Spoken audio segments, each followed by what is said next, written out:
All right, welcome back to Dateo Publishing. Today we're going to be talking about outlining, how to outline a nonfiction book, and I'll be using my own book and on the topic of hope to illustrate that.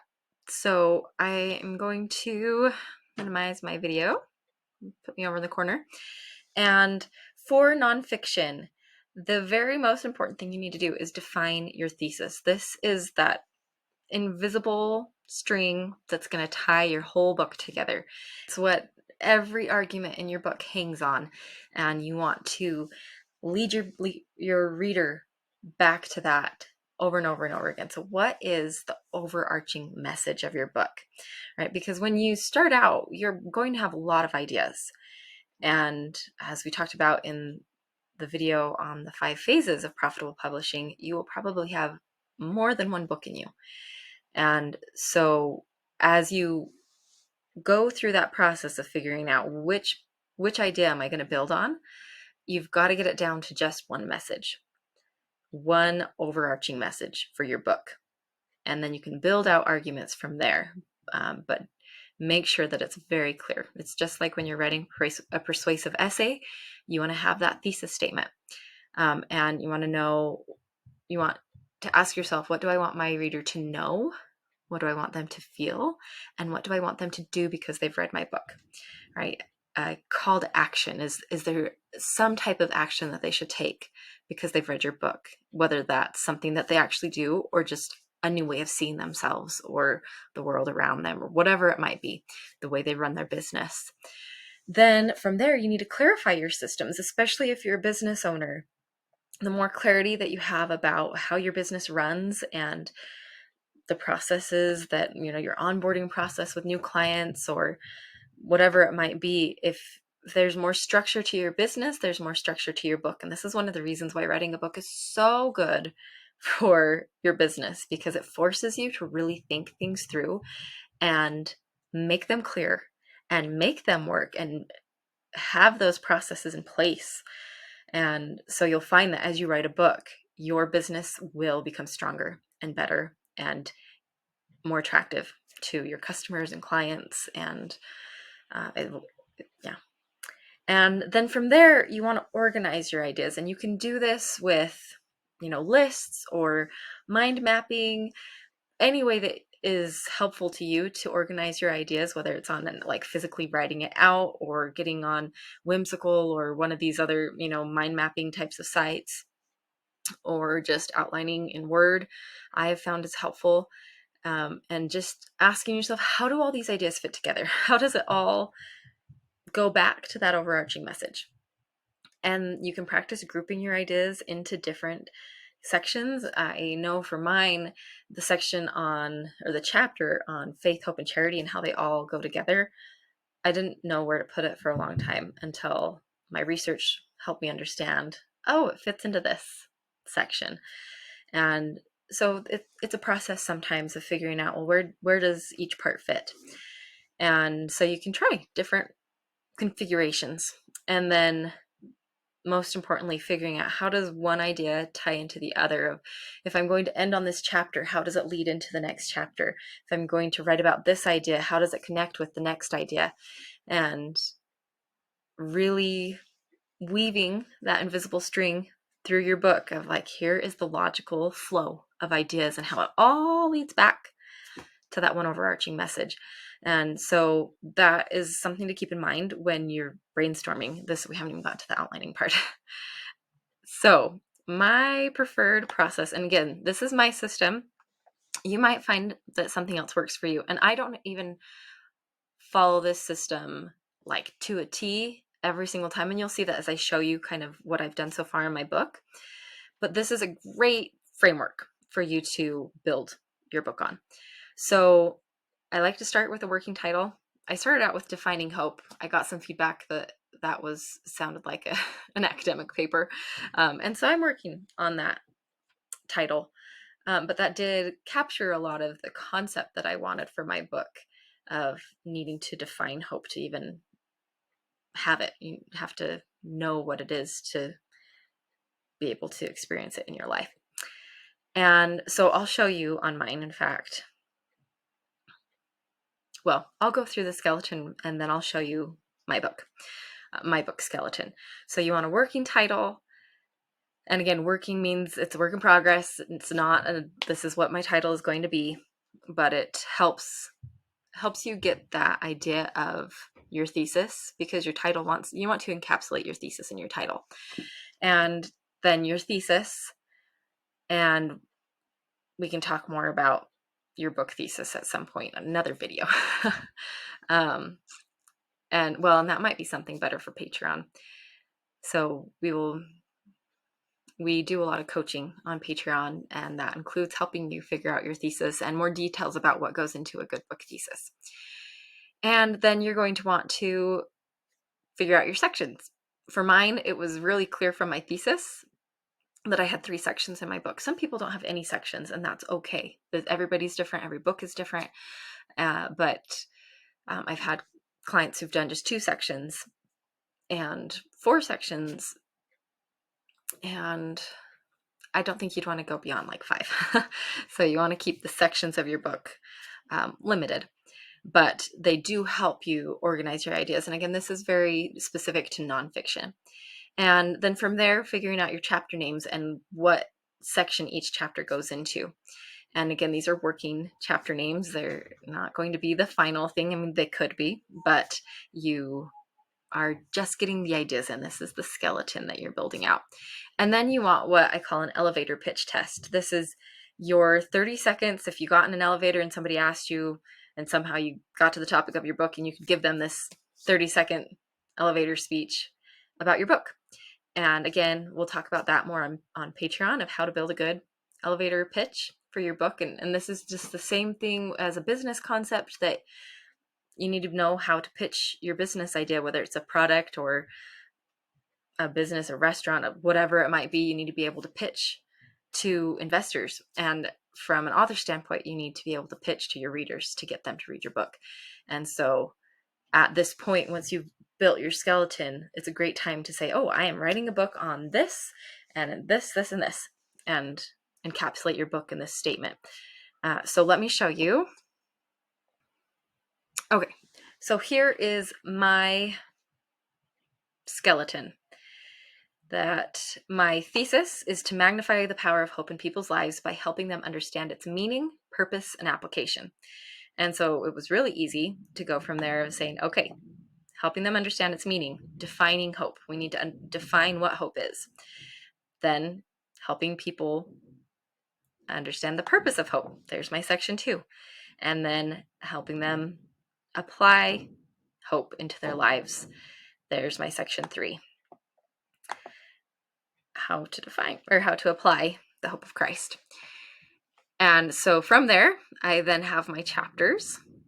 And an amazing thing happened when I was going through all of my notes that I've taken. I've been researching this topic for years and taking notes on it for about the last 2 years. And so I was going through, and I'll show you this process, but I was going through everything, and I originally just had 9 chapters. I didn't have this chapter on what is hope. And I kept running into this issue of, how do I get from my intro to what was then chapter 1? It just wasn't working. And as I was going through my outline, I realized, or not my outline, as I was going through my notes, there was all this content that didn't fit into any of the chapters, and it clicked, and I said, oh, that's because it needs its own chapter, and it's the chapter that goes in between the intro and what was originally chapter 1 of what is hope. And I'm not going to get into all of that, but it was this part of outlining, again, that helps you clarify your ideas and your message and your delivery of it, that just helps this logical flow. So what is hope?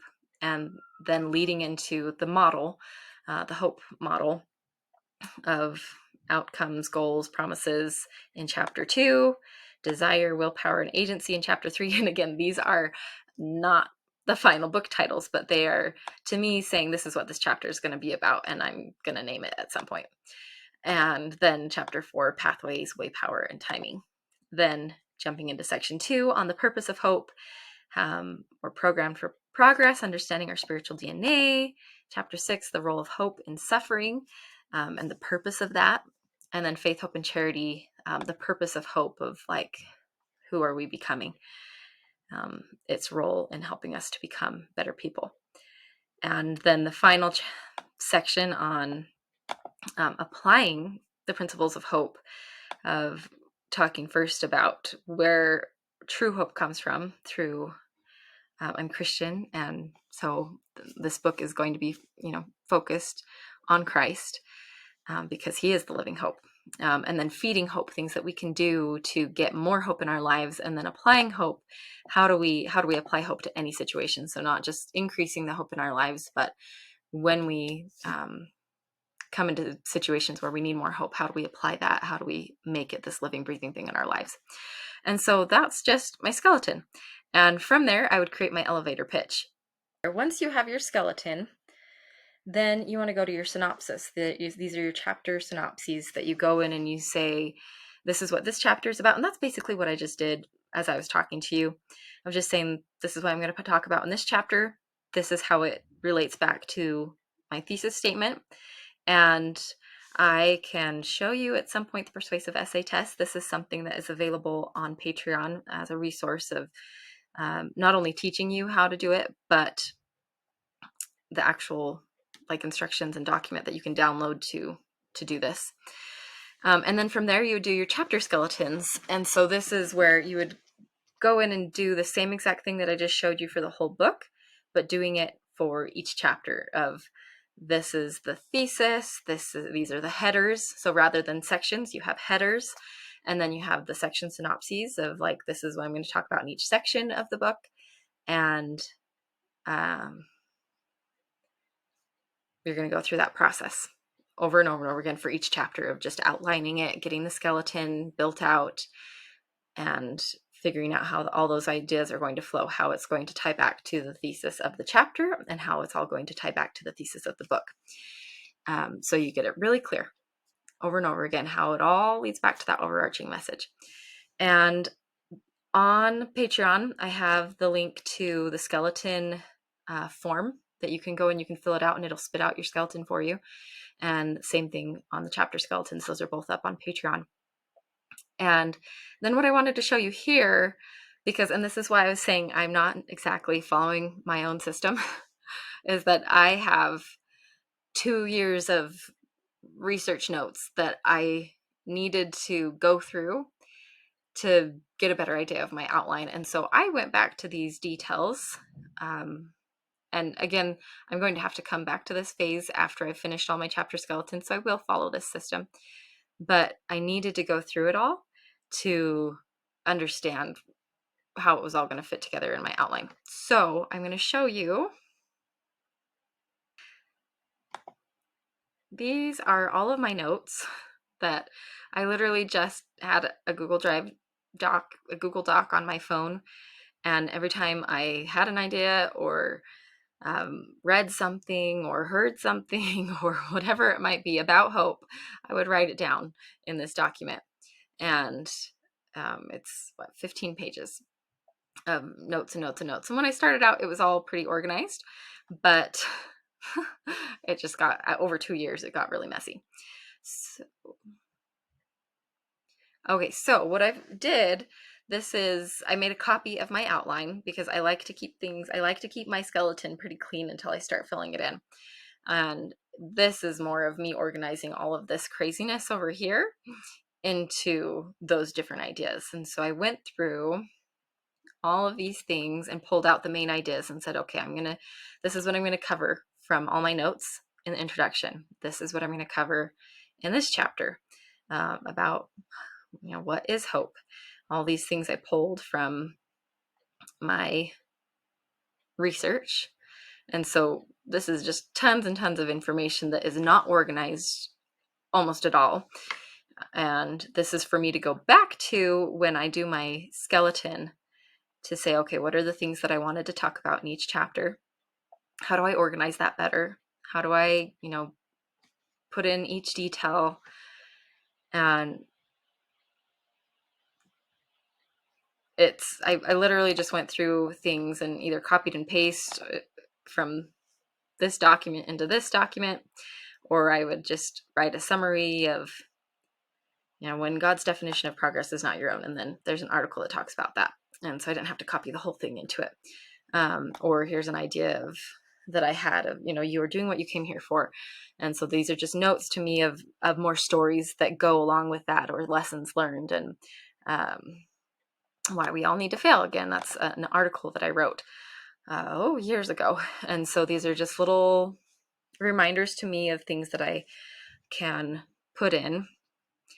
And then there are other parts where I was like, use this full quote in the chapter. It's awesome. So little notes to myself. And this is, again, to show how messy the writing process can be at times. And that if it seems really overwhelming, don't get overwhelmed. Know that there's a system. Know that you keep that skeleton outline so that you can always have that to go back to. It's your table of contents. And go back to that, look at that, remember how it all fits together when it gets all messy in in the notes and the everything that you're doing over here. And then know that you can go back and you can do those skeleton chapter exercises. So not just for the book, but for your chapter. And you will create order out of it. You will find a way to tie all of your ideas together. But rather than just jumping in there and just writing whatever comes to your mind, you can make this process a beautiful way to not only get your message onto the page, but get it on the page in a way that is going to help your reader understand what's inside of you, and to make it even clearer on the paper than it is in your mind. That's one of my favorite things about writing. And so this process is a great way to begin structuring your book and putting things in place so that when you do go to write it, it's all there. It's all organized. You know exactly where you're starting and where it leads to and where you're going to end up. And for people who want to speak their book, which is, you just basically talk out your book and you have it transcribed and then you can edit it from there. This is an even more valuable tool because you'll go into your outline and you'll know exactly what you're going to say. And you can just go from one point to the next, to the next, to the next, and build your book from there. And so outlining is one of my favorite parts of the writing process. It can be messy, but it is also saving you from an even bigger mess. And so if you have the discipline to take the time, take like a month at least to outline your book, to really get clarity on your message of your book and how all the things that you're going to share within your book lead back to that overarching message. And if you do that, your book is going to be so much more powerful and have a much greater impact on your readers, which is what we want. So thanks for joining me today. And again, if you want these resources and tools and more coaching and training and educational materials, follow us on Patreon, join our Patreon page, and my team and I will be there to support you.